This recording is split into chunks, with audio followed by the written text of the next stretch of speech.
भगवान हम्म, मतलब शिव का किस तरह से यज्ञ में उनके सेवकों ने पूरा तहस नहस कर दिया, और तहस नहस करने पश्चात फिर जो है पूरा यज्ञ स्थली पूरा बिगाड़ दिया गया। क्योंकि जब किसी महान वैष्णव भक्त का अपमान किया जाता है तो कोई भी यज्ञ कोई भी कार्य संपन्न नहीं हो सकता, वो सफल नहीं हो सकता। यही एक मानक है, ये एक सिद्धांत है संसार का कि वैष्णव भक्तों का अपमान सर्वोपरि दुखदाई होता है इस जगत में। कितना भी व्यक्ति प्रयास क्यों ना कर ले, लेकिन यदि कोई वैष्णव का है वो करेगा तो उसका फल बड़ा दुखदाई होता है। और ये कल हमने शिक्षा भी देखी, घटना भी देखी। इसलिए कहा गया है शास्त्रों में, साधु अवज्ञा करी फल ऐसा जर ही नाथ अनाथ कर जैसा। कि साधु अवज्ञा का जो फल है बड़ा भयानक है, जर ही नगर अनाथ जैसा। जो नगर है वो अनाथ होकर के जलता, उसी को रक्षा के लिए भी नहीं आता। यानी कि हमारे जीवन में जो भक्ति का जो जीवन मिला है, उसको यदि हम किसी साधु का अपमान करते हैं, किसी वैष्णव का, और वैष्णव भी यहाँ पर तो अपमान हो रहा है महान वैष्णव भोलेनाथ जी का, बताइए तो उनको कैसे उस चीज से जो है शांति मिलेगी, कैसे उनको ये जानकारी मिलेगी कि ये जो जो दंड है वो तुम उसके लिए भागी हो, उसके लिए दोषी हो, और तुम्हें कोई दूसरा नहीं बचा सकता। तो इस प्रकार से जब सभी पुरोहित यज्ञ सभा में के जो सदस्य थे, वो सब के सब जो लोग थे, जब ये घटना हुई, सब कुछ नष्ट हो गया, तो सब देवताओं की फिर मीटिंग हुई। सभी देवता इकट्ठे हुए और सभी लोग जो है भोलेनाथ जी के पास में उनसे अपनी गलती को कैसे करें। अब भोलेनाथ जी के पास तो हिम्मत नहीं थी जाने की, भाई सीन ज़्यादा खराब हो गया था। अब थोड़ा सा मन में आया कि एक काम करते हैं कि ब्रह्मा जी से मिलते चल करके। अगर ब्रह्मा जी को हमने समझा दिया और ब्रह्मा जी मान गए किसी तरह से, तो बड़ा ही ठीक हो सकता है। अर्थात जो है समस्या का समाधान केवल ब्रह्मा जी है हमारी, और कोई संसार में समस्या का समाधान नहीं कर सकता, केवल ब्रह्मा जी कर सकते हैं। तो इस प्रकार से सभी पुरोहित यज्ञ स्थल के जितने भी सब सदस्य थे, देवता गण है, शिव के सैनिकों द्वारा पराजित किए जाने पर और त्रिशूल तथा तलवार से घायल कर दिए गए थे। वो उनका बुरा हाल कर दिया था वास्तव में, इतना जो है। लेकिन फिर भी वे डरते ब्रह्मा जी के पास गए और उनको नमस्कार करके उन्होंने बोलना आरंभ कर दिया, बता कि हमारे साथ में ऐसा हो, ब्रह्मा जी कुछ कीजिए। तो तब ब्रह्मा तथा विष्णु दोनों ही पहले से ही जान गए थे कि दक्ष के यज्ञ में ऐसा ही कुछ होने वाला है। भगवान को पहले ही पता लग गया था, ब्रह्मा जी को भी बताया कि कुछ न कुछ गलत होने वाला है, इसलिए जो है पहले से जान गए थे। इसलिए जानबूझ करके वे यज्ञ में ही नहीं गए थे। पता था कि ये यज्ञ नहीं होने वाला है, तो भैया यहाँ पर इनका शमशान बनने वाला है, क्योंकि इतना बड़ा इन्होंने अपराध किया है। तो सब कुछ जानने पर देवताओं से यज्ञ के बारे में ब्रह्मा जी ने जो फिर उत्तर दिया और कहा कि यदि तुम किसी महापुरुष की ऐसे ही निंदा करते रहोगे, ऐसे महापुरुष की निंदा करोगे और उसका करके उनके चरण कमलों की अवमानना कर सकते करते हो, तो किसी भी महापुरुष की निंदा करके उनके चरण कमलों में अपराध करोगे, तो यज्ञ करके तुम कैसे सुखी हो सकते हैं? ऐसा कोई यज्ञ है कि तुम किसी महापुरुष की भी निंदा करो, उनकी आलोचना करो, उनको इस तरह से प्रताड़ित भी करो और तुम यज्ञ करके सफल हो जाओ? ऐसे संसार का कोई यज्ञ ही नहीं है जिसमें किसी महापुरुष का अपमान करके, किसी साधु का, भक्त का अपमान करके आपको जो है वो सफलता मिल जाए। कभी नहीं हो सकती दुनिया में, ऐसा कोई आज तक ना तो हुआ ना कोई होगा। और वो भी अवज्ञा किस अपमान किसका किया रहा है? महान वैष्णव यथा नाम शंभु, परम वैष्णव भोलेनाथ जी का अपमान किया जा रहा है, बताइए। तो भैया कैसे हो जाएगा तुम्हारा यज्ञ सफल? यज्ञ तो बिल्कुल भी सफल नहीं होगा। ब्रह्मा जी ने पूरा जो है मना कर दिया कि कुछ नहीं हो सकता। लोग इस प्रकार से जो है नहीं प्राप्त सकता, शांति भी नहीं आ सकती है। ऐसा यज्ञ करने से कैसे शांति आ जाएगी? तुम किस साधु का अपमान भी करोगे, महान वैष्णव का? यज्ञ करके दक्ष जो है वास्तव में सकाम कर्मों का फल भोगना चाहता था, किंतु शिव जैसे महापुरुष का अपमान करके संसार में है कोई भला कोई सुखी रह सकता है? ऐसे संसार में कोई व्यक्ति भी कदापि भी सुखी नहीं रह सकता। कैसा? कि शिव जैसे महान वैष्णव का क्या करके अपराध करके, क्योंकि वो भोग भोगना चाहता था, भोग भी नहीं भोग सकता ऐसे व्यक्ति। यह तो दक्ष के लिए अच्छा ही हुआ। वास्तव में अगर देखा जाए तो दक्ष के लिए अच्छा हुआ कि वो मारा गया। क्योंकि मारा जाना इसलिए ज्यादा अच्छा हुआ उसके लिए।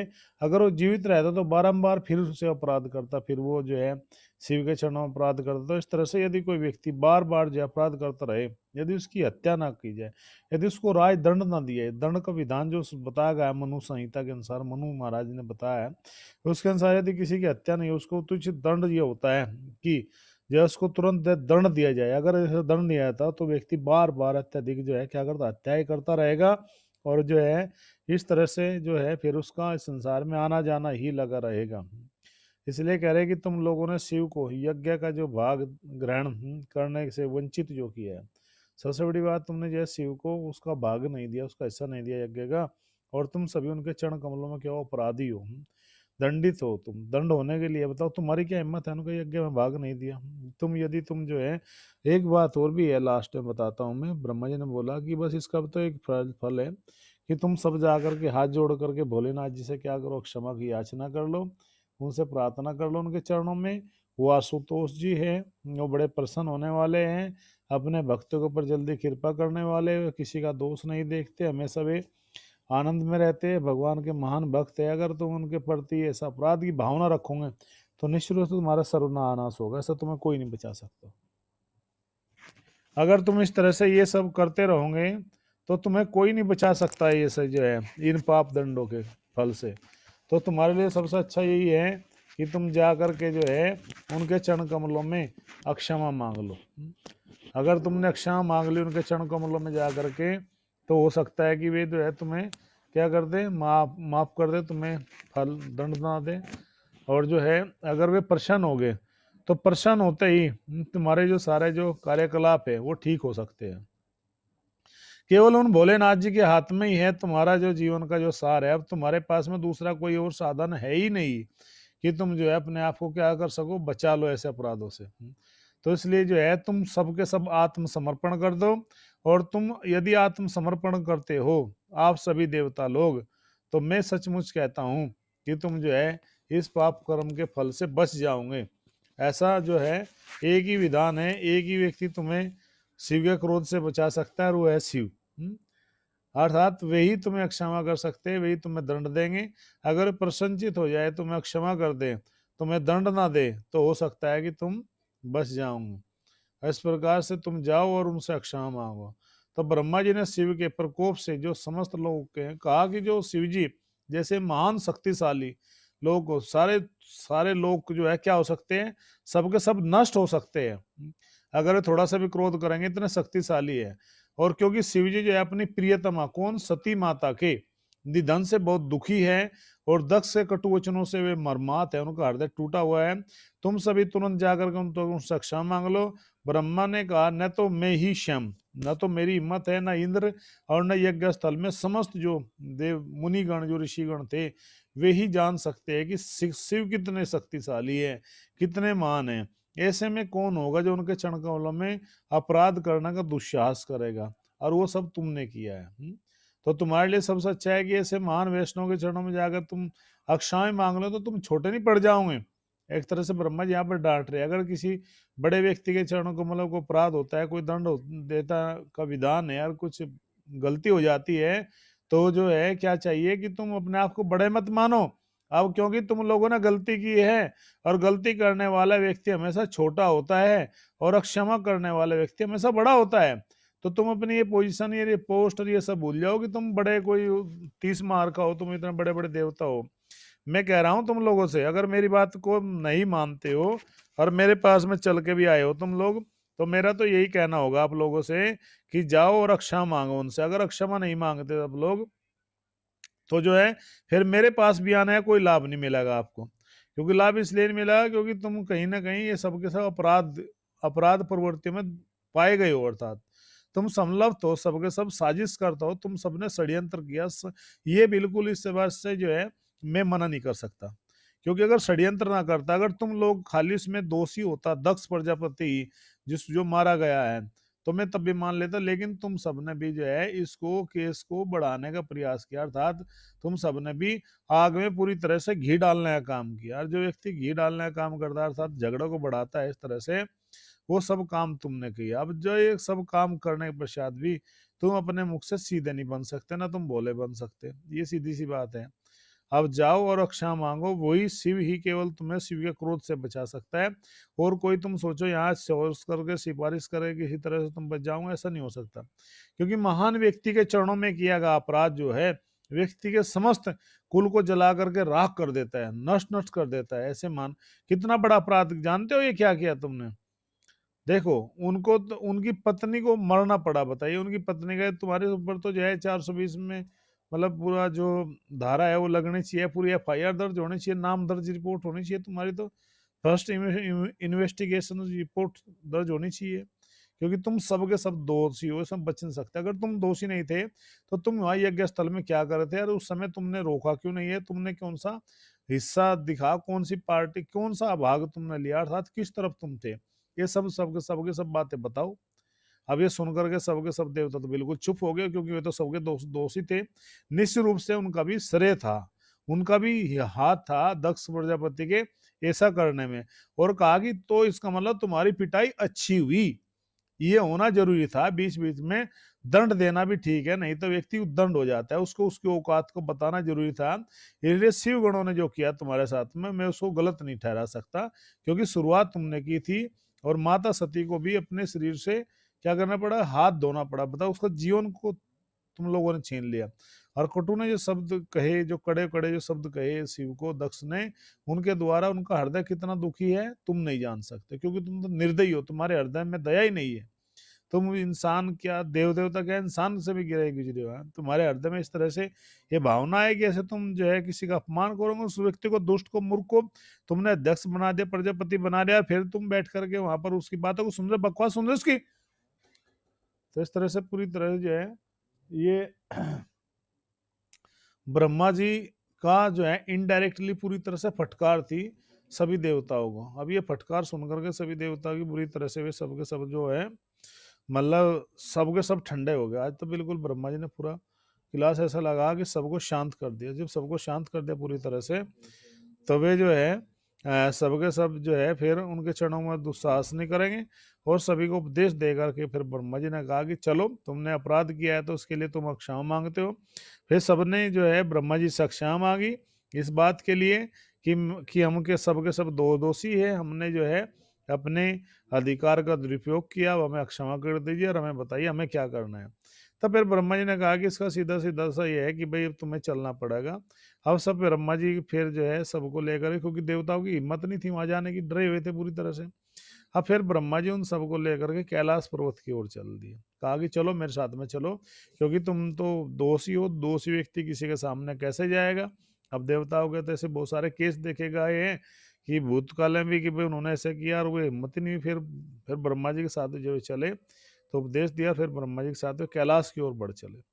कैलाश नामक जो धाम है, पर्वत है, वहां पर पहुंचकर उन्होंने देखा बहुत सारी विभिन्न जड़ी बूटियां थी, जो जिससे वो वनस्पति थी, जिससे वो पूरा हुआ जो कैलाश पर्वत है। अब उसके विषय में बताया जा रहा है, जो कैलाश पर्वत है कितना सुंदर है, कैसे वो जड़ी बूटी खनिजों से भरा हुआ है, जो गंगा जी निकलती है यहाँ से, ये सब के सब जो जड़ी बूटी है, एक से एक जड़ी बूटी है। जैसे कि हिमालय की जो है तराई में जो संजीवन बूटी है वो भी वहां पर पाई जाती है, जो अमर कर देती है, किसी व्यक्ति को जीवित कर देती है। लक्ष्मण जी को समय हनुमान जी लेकर आए थे, तो ये सब की सब जड़ी बूटियों से भरा हुआ है। और वहाँ के जो निवासी है वो बहुत सुंदर जो है किन्नर और गंधर्व कहलाते हैं। नाचने और गाने में बहुत बड़ी जो है उनके पास महारत होती है। ऐसा जो है आगे यहाँ पर ये विषय जो है ब्रह्मा जी ने डांट लगाई, कैलाश लगाए, फिर वे कैलाश की ओर चले। तो कैलाश पर्वत का सुखदेव गोस्वामी जी आगे वर्णन कर रहे हैं कि कैसे जो है कैलाश पर्वत सुंदर है। क्या क्या है कैलाश पर्वत पर? कोई जानना चाहता है? आप भी शायद जानना चाहते हो। तो कैलाश पर्वत बताएगा कि वहां पर जड़ी बूटियों से भरा हुआ है, पूरे सुंदर है, और वहां के जो निवासी है बड़े सुंदर है, वे किन्नर और गंधर्व लोग निवासी कहलाते हैं, और अपनी सभी पत्नी और सुंदर सुंदर अप्सराओं के साथ वहां पर वो रहते हैं। सूरा पूरा सुंदर आमोद प्रमोद का जो साधन है, वहां पर अनेकों झरने और पर्वत है, जहाँ पर योगियों की सुंदर सुंदर पत्नियां भी रहती है। बड़े बड़े सुंदर झरने हैं, पर्वत है, गुफाएं हैं, वहां पर जो योगी लोग हैं, जो योगी रहते हैं, उनकी सुंदर सुंदर पत्नी भी रहती है। वहां पर भोरों की मधुर गुंजार होती है, भोरों की गुंजार गूंजती है, पूरा सदैव कोयल की सुंदर जो कूकती रहती है सुंदर वाणियों में। और सभी जो पशु जो पक्षी हैं वहाँ के, पर्वतों पे रहने वाले, पेड़ों पे रहने वाले, इतने सुंदर सुंदर पेड़ हैं ऊंचे कि वे लंबे लंबे वृक्ष है, और वे पूरा ढके हुए हैं। जब उनके बीच में से झुंड चलते हैं, हाथियों के हाथी निकलते हैं, तो ऐसा लगता है मानो पूरा पूरा कैलाश पर्वत ही चल रहा हो अपना स्थान छोड़ करके, कैलाश पर्वत है चल रहा हो जैसे। और सुंदर सुंदर पक्षियों के कलरव है। और फिर कह रहे कि वहां पर जो है अनेकों सुंदर जो है क्या है, इन पक्षियों की गुंजार के साथ ये तो ही, उनके साथ में बहुत सुंदर जो है वृक्ष है, जैसे मंदार। मंदार एक बहुत सुंदर जो हिमालय में पाया जाता है, कैलाश पर्वत पर ही है, दिव्य वृक्ष है, मंदार वृक्ष है, पारिजात है, उसमें तमाल भी है, सरल भी है, ताल भी है, कोविदार भी है, चंपक भी है, पाटल भी है, अशोक भी है, बकुल भी है, कुद तथा बुर्बक नामक जो है सुगंधी पुष्पों से भरे हुए सुशोभित जो है सुंदर सुनहला जो है पुष्प भी है। कौन सा है? जिसमें कि कमल है, पुष्प सुनहरा पुष्प कमल है, दार चीनी है, मालती है, कुब्ज है, मल्लिका है, माधवी है, ये सब के सब सुंदर सुंदर वहां पर क्या है, पूरे जो है वृक्ष, जो जो कैलाश पर्वत है पूरा इन सुंदर वृक्षों से और सुंदर सुंदर पुष्पों से और निवासियों से पूरा भरा हुआ है। झरने हैं, नदियां है, कलरव करते हैं, जो मतलब इतना सुंदर वर्णन किया गया है सुखदेव गोस्वामी जी के पूरा भागवतम हुआ, कि आगे हम कल देखेंगे कल कितना सुंदर जो है, और आगे जो है जानेंगे कल कि कितना सुंदर और कैलाश पर्वत है, कैसे वहाँ पर ये सब का सब जो है वहाँ के निवासी है, बड़ी अद्भुत अद्भुत वस्तु है वहाँ पर। लेकिन आप कह सकते हो कि क्या हम देख सकते हैं? नहीं, आप नहीं देख सकते उन चीज़ों को। क्यों? क्योंकि वो सब देखने के लिए आपके पास पुण्य होना चाहिए, पुण्य होंगे तो आप देख सकते हो, बिना पुण्य के वहां नहीं दिखाई देगा, आप जा भी नहीं सकते वहां तक तो। क्योंकि जब तक हृदय में पाप होते हैं तो धाम जो कैलाश धाम जो है वहां पर पुण्य आत्मा ही जा सकती है। तो कैसे देवता लोग सुंदर सुंदर इन वर्णन किए जाएगा, और कैसे फिर शिव जी को ब्रह्मा जी और देवता अन्य सब लोग किस तरह से मनाते हैं, क्या क्या बात चलती है, सब प्रसंग जानने के लिए हम सब कल फिर एक सही समय पर उपस्थित होंगे। तब तक के लिए हम जो है हरे कृष्णा, और कल फिर हम जो है सही 8:30 बजे उपस्थित होंगे आपके बीच में एक नया विषय लेकर के। हरे कृष्णा, जय श्री प्रभुपाद। किसी वक्त को क्वेश्चन है, को कमेंट है तो कर सकते हैं, हमने आपका स्पीकर जो है ऑन कर दिया है।